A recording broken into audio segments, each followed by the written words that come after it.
দীর্ঘদিন ধরে অসংগঠিত শ্রমিক নিজেদের ন্যায্য অধিকার থেকে বঞ্চিত, শোষিত। মূলত এসব শ্রমিকদের ন্যায্য অধিকার পাইয়ে দিতে ও শ্রমিকদের শোষণ বন্ধ করতে এগিয়ে এসেছে বিএমএস বা ভারতীয় মজদুর সংঘ। সোমবার সংগঠনের সর্বভারতীয় সাধারণ সম্পাদক বিনয় কুমার সিনহা কলকাতায় পদার্পণ করেন। প্রথমে তাকে বিমানবন্দরে স্বাগত জানানো হয় সংগঠনের কলকাতা জেলা প্রভারী শান্তনু মুখার্জি, সাধারণ সম্পাদক উজ্জ্বল মুখার্জি সহ অন্যান্য নেতৃবৃন্দের তরফ থেকে। মঙ্গলবার স্বামী বিবেকানন্দের 158তম জন্মজয়ন্তী উপলক্ষে সিমলা স্ট্রিটে স্বামীজির বাড়িতে গিয়ে তার মূর্তিতে শ্রদ্ধাঞ্জলি অর্পণ করা হয়। পরে সাংবাদিক সম্মেলনের মাধ্যমে দলের কর্মসূচি সবিস্তারে জানান সর্বভারতীয় সাধারণ সম্পাদক বিনয় কুমার সিনহা। এদিন উপস্থিত ছিলেন সংগঠনের পূর্বাঞ্চলের অর্গানাইজিং সেক্রেটারি গণেশ মিশ্রা, সংগঠনের পশ্চিমবঙ্গের সাধারণ সম্পাদক উজ্জ্বল মুখার্জি, রবিशंकर सिंह, शिवनाथ माहातो सह अन्यान्यरा। होता है सभी प्रदेशों में हम अपने संगठन विस्तार के लिए हम प्रवास करते हैं। चुनाव से मेरा कोई संबंध नहीं है, इसलिए इसको चुनाव के दृष्टि से देखना नहीं चाहिए। ये हमारा रेगुलर प्रोग्राम होता है, हमारा वर्किंग कमेटी होता है, कंसल्टेटिव कमेटी होता है, जाते हैं। तो अभी हम गुवाहाटी से आ रहे हैं, आसाम में थे, आज मुझे इधर रहना है। तो हमारा यह सांगठनिक ये है। बाकी जो लेबर रिलेटेड जो इश्यूज हैं उनको नीचे तक लोगों को बताना, ये लेबर कोड है, बाकी संगठनों का क्या दृष्टिकोण है, भारतीय मजदूर संघ का क्या दृष्टिकोण है, इस दृष्टि से हम टूर करते हैं। आज हमारी अभी कंसल्टेटिव कमेटी की मीटिंग थी, फिर हमारी इस तरह आज से कल तक हमारी कई मीटिंग्स हैं, यूनियंस के साथ हैं, हमारे स्टेट्स के साथ हैं। तो चुनाव से इसका कोई संबंध नहीं है। नहीं, मजदूरों के अधिकार के लिए भारतीय मजदूर संघ सतत प्रयत्न किया है और हम संघर्ष और संवाद दोनों हम करते हैं। सरकार से हम संघर्ष भी करते हैं और हम संवाद भी करते हैं। बाकी श्रमिक संगठन सरकार के बैठकों को वो बाइकआउट करते हैं। आज आपको ध्यान में होगा तो आज जो है सो श्रम मंत्रालय में केंद्रीय सभी समूह संगठनों की बैठक बुलाई गई थी। ये रूल्स जो लेबर कोड्स हैं इसके रूल्स पे ऑब्जेक्शन के लिए।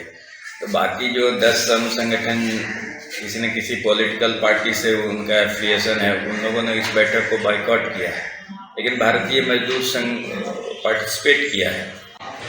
हम को जहाँ बाइकआउट करना चाहिए वहाँ हम नहीं करते हैं। ये बाकी जितने भी श्रम संगठन हैं वो किसी न किसी पॉलिटिकल पार्टी से हैं। इंटक कांग्रेस की है, C2 CPM की है, एटेक CPI का है।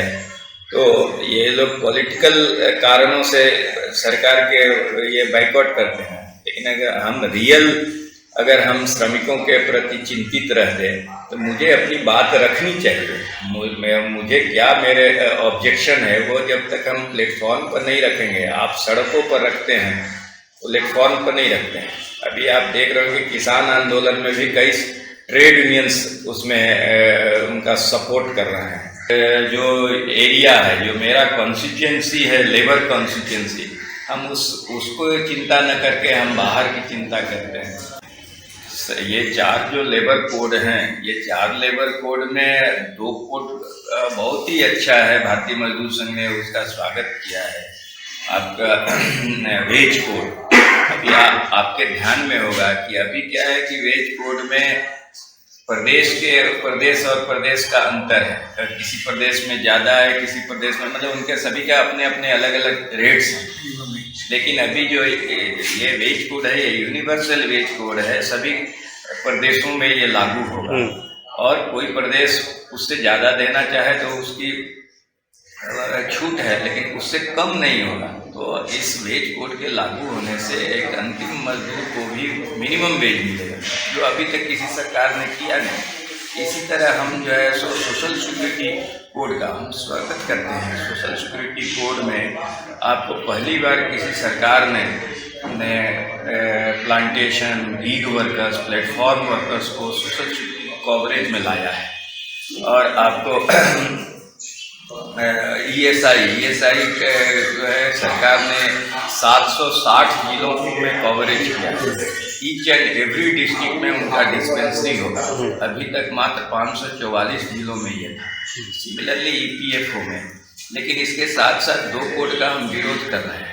IR कोड में आपको जानकारी होगा कि ट्रेड यूनियन एक्ट को उन्होंने बिल्कुल अलग कर दिया है, इसलिए भारतीय मजदूर संघ इसका विरोध करता है। सिमिलरली जो आपका OSH कोड है उसका भी हम विरोध करते हैं, क्योंकि सरकार ने सभी ये का थ्रेशोल्ड बढ़ा दिया है। जैसे अब हमारा स्टैंडिंग ऑर्डर था, स्टैंडिंग ऑर्डर जो है सो अभी तक था कि 100 तक जहां मजदूर का कार्यरत है वहां वो स्टैंडिंग ऑर्डर लागू होगा। अभी सरकार ने उसको बढ़ाकर 300 किया है, तो 98% इंडस्ट्री इससे बाहर हो जाएगा। और ये स्टैंडिंग ऑर्डर में उनका सेवा शर्त का वर्णन होता है, उनको लीव क्या मिलेगा, उनको ग्रेच्युटी कितना मिलेगा, उनको रिटायरमेंट बेनिफिट क्या मिलेगा। तो यह एक सरकार ने बहुत बड़ा आघात किया है। इसी तरह कॉन्ट्रैक्ट एक्ट में, फैक्ट्री एक्ट में सारे का थ्रेशोल्ड बढ़ाया है। थ्रेशोल्ड बढ़ाने पर जहां हमको 10 मजदूरों का था उसको उन्होंने बढ़ा करके 20 मजदूर कर दिया है। तो पूरे फैक्ट्री का डिफिनेशन ही इन्होंने चेंज किया है। इसका हम विरोध करते हैं, इसलिए हम आंदोलन भी करते हैं, हम सरकार से संवाद भी करते हैं। हमारा वो 2 रास्ते हैं, संघर्ष और संवाद दोनों। बाकी हमारे जो मित्र संगठन हैं, अन्य संगठन, वो केवल संघर्ष में विश्वास करते हैं। तो सड़क पर संघर्ष करने से कुछ होने को नहीं है। ये सभी जो ट्रेड यूनियन, इनके पॉलिटिकल्स मास्टर राज्यसभा और संसद में उपलब्ध थे, वहाँ इन लोगों ने वॉकआउट किया, वहाँ इन लोगों ने विरोध नहीं किया। तो हमारे समझ से, और मैं तो मानता हूँ कि इन लोगों ने सरकार को सहयोग किया मजदूर विरोधी नीति को लागू करने में। ভারতীয় মজদুর সংঘের অখিল ভারতীয় মহামন্ত্রী পশ্চিমবঙ্গ সফরে এসছেন। কালকে উনি এসছেন এয়ারপোর্ট থেকে, আমরা কালকে নিয়ে এসেছি। ভারী সংখ্যায় কার্যকর্তা খুব জোরের সাথে ওনাকে আমরা এখানে নিয়ে আনতে পেরেছি এবং সম্বর্ধনা আজকে সকালে আমরা স্বামীজির প্রতিকৃতিতে মানবদান করেছি সদর স্বামীজির বাড়িতে। এখানে কনসালটেটিভ কমিটির বৈঠক ছিল। ভারতীয় মজদুর সংঘ পশ্চিমবঙ্গ, সারা পশ্চিমবঙ্গ ব্যাপী যে মজদুর সমাজের যে মানসিকতা, এটা পরিবর্তন হচ্ছে, যার জন্য বিভিন্ন বিচারধারা সংগঠন থেকেও সমস্ত আয় ভারতীয় মজদুর সংঘের সঙ্গে সংযুক্তকরণ হচ্ছে। এটা একটা খুব ভালো দিক পশ্চিমবাংলায়, এবং এর জন্যই কেন্দ্র বারবার পশ্চিমবাংলার উপর নজর দিয়েছে এবং বারবার কেন্দ্র অধিকারীরা আসছেন। পশ্চিমবাংলায় ভারতীয় মজদুর সংঘের অগ্রগতি বাড়ছে, দিনকে দিন বাড়ছে, এবং এটা আগামী দিন আরও বাড়বে। কল্যাণীতে আজ আমাদের একটা কার্যক্রম আছে, সেখানে 500 কার্যকর্তা নিয়ে একটা কার্যক্রম আছে কল্যাণী নদিয়া জেলাতে। কালকেও আমাদের এখানে বিভিন্ন সেক্টর থেকে আসা প্রতিনিধিদের সঙ্গে বৈঠক আছে।